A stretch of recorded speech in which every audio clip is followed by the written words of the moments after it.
here's what I really think of Grease. Who will make the cut? Who will win our hearts? MJT Reviews.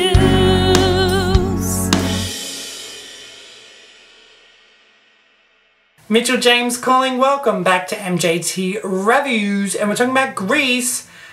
Better Love by Katerine Duska. Better love,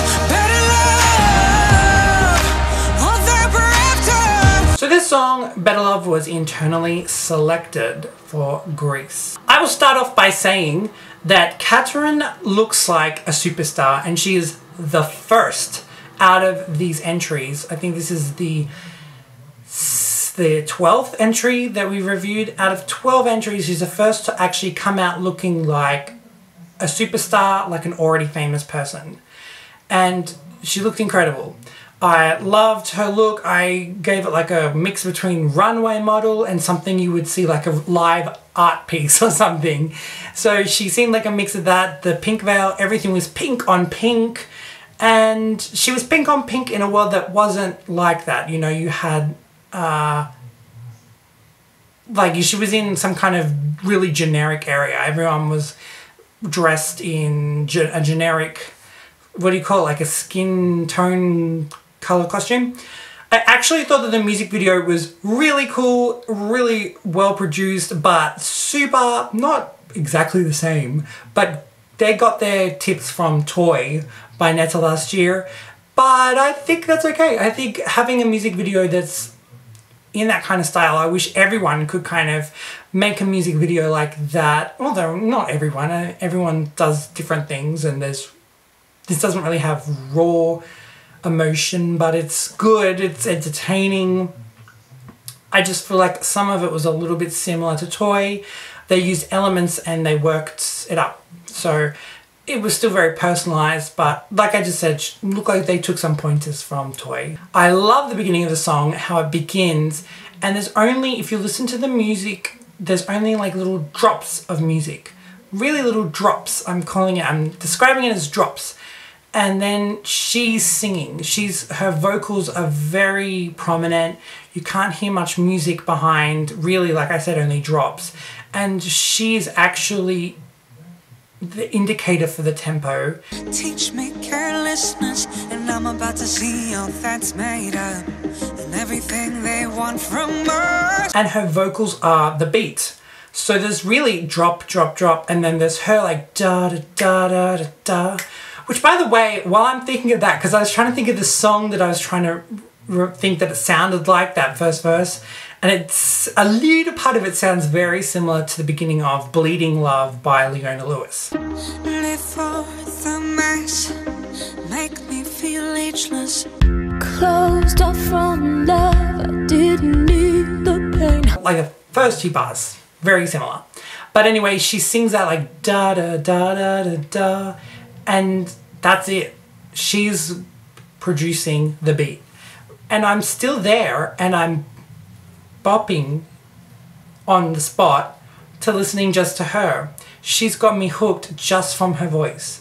And that's a pretty incredible quality. Such a great hooky bridge. And I can't hide it. I won't fight this. I love when I can compliment a bridge, because in any mainstream music, that is never said anymore, because they don't really even have bridges, because they use the chorus as a bridge and then the chorus becomes an instrumental section. So it's so good to have these hooky bridges back from, you know, the noughties, and I want more hooky bridges in everything because I miss good bridges. They're great. I love how she sings at the end of the bridge going into the chorus, gotta get, and it's really quiet, gotta get, and then as she's singing really quietly with one note, gotta get, it goes boo, it just becomes ballistic. The sound just becomes ballistic and goes all over her and overpowers her. Gotta get better love, better love. But it's a crazy quality to have that really soft thing is actually you're doing the opposite of what you want the listeners to get out of it. You know, having such a soft sound actually makes them know that this is suspenseful, and we're only going to get something that's going to be completely the opposite, and this is actually explosive. By doing something really, it's kind of like the horror movies where they have like a baby like, come play with us. You know, it's the similar thing. Everything is really sweet, everything is innocent, but why am I scared? So the whole thing is that girding it up means something's about to happen. And so when I heard that, I kind of got chills. And then it exactly happened. It went crazy. It went super loud, and it went super opposite from simplistic and just monotone. Then it went into boom, boom. That's my describing. Boom, boom. Everywhere, boom, boom. It was kind of like, I don't know why I keep saying the great bombing of London. But you know, like bombs going every direction. It sounds like that in a song. Boom, boom, boom. That's what it sounds like. Better love, better love.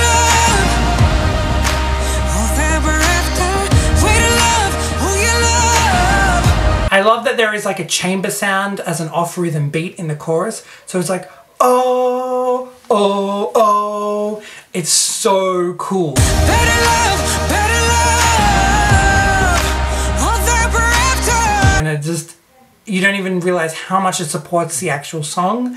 It gives it a lot of what you like about the song. You wouldn't even know it's from that. The whole chorus sounds distorted yet epic.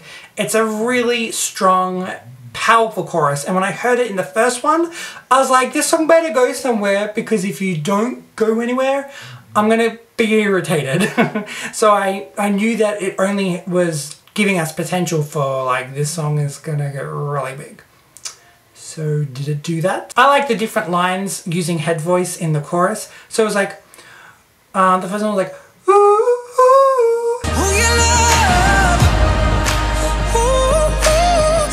And then the second one was, ooh, ooh.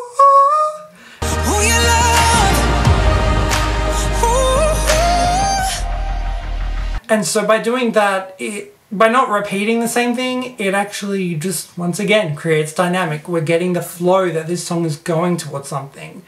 And so they do the low part in the first time, and then they go up at the end to go into the second verse. So you're like, you know, more buzzed than when you began listening to the first verse. And also what was cool is that, to be honest, I don't think it was so highly executed vocally, but by having that in the song where it goes low and high, if she just went like, ah, both times, you'd be like, oh gosh, it's not so great.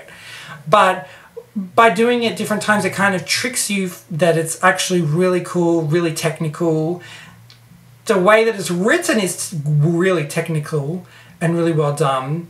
And she sings it well, but not incredible. But the reason why it's low and high makes you think, oh my God, it's so powerful. And you know, she's got me in the palm of her hands. And it's just because of the different choices that they make with the head voice, which is really cool, because you think, oh, that's like a trick that they pull out once. But they pulled this out twice and they changed it up.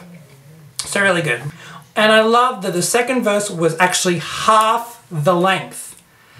And you'll see why I like that. Once again, Fight for Love by Courtney Act should take note.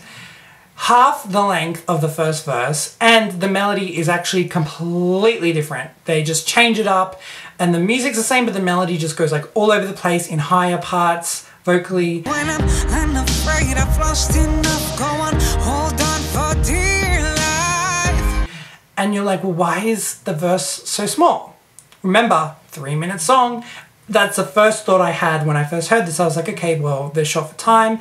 They know that time is money, so they have to work out where to cut. So they cut half of the second verse because you've already heard it in the first, and you're more buzzed than when you heard it at the beginning. Cut that in half, and we'll get to that. We'll get to why it was in half later. So then they had this middle section, and I knew that this was a perfect example of how to build up to a progression. This is what we want.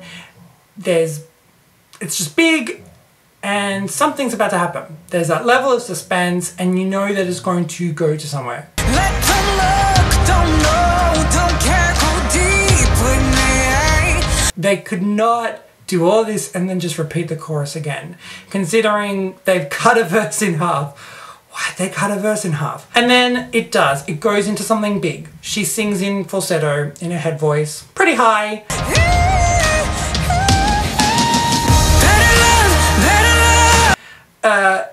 On the studio, it sounded crystal clear. I would like to see her sing that live.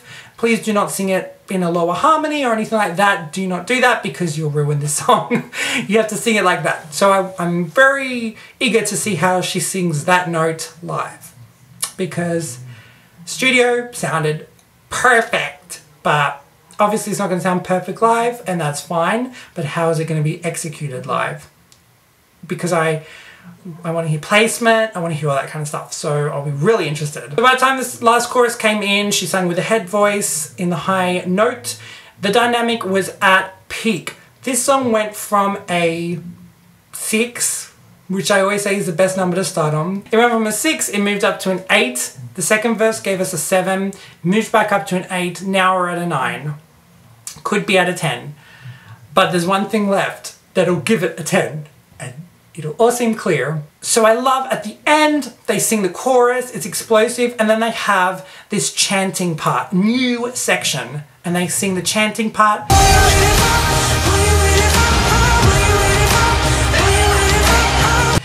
And you're like, why do they have this chanting part? And it goes for rather a long time. Well, how they get that long time? They cut the second verse in half, remember? So that's where they got that extra time. Why have this? Because we've had things like this. I remember Albania in 2015, for a really long time. Hungary has that na na na na na na na na na na na for like 5 minutes. Clearly exaggerating, but not really. And so why do we have that for so long? It actually is really good. It creates kind of like the end finale coronation style. Everyone's excited. Everyone can, it's audience participation. You can chant along with the chanting. It allows for great visuals to complete and be like ba ba ba ba. And also it allows room for her to improvise. This is the first song where I've seen room for improvisation. And I'm not a big fan of like singers completely changing up a melody and stuff.